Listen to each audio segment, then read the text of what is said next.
La història que vaig a contar-vos és prou graciosa. Té que veure amb mon pare, quan se van vindre a les terres valencianes buscant faena, ell venia de Granada, en la seva família, i clar, en els 80, per ací, l'insult castellà barra castellà de merda era prou comú.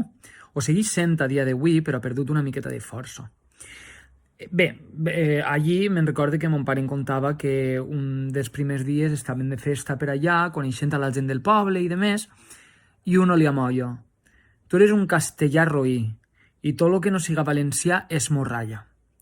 Bé, mon pare es va quedar a quadros, es va desil·lusionar. Imagina't una persona que se'n ve en tota la seva família deixant-se enrere tota la seva vida a casa, al seu poble, i que es recibisquen aixina, pues és una miqueta desagradable.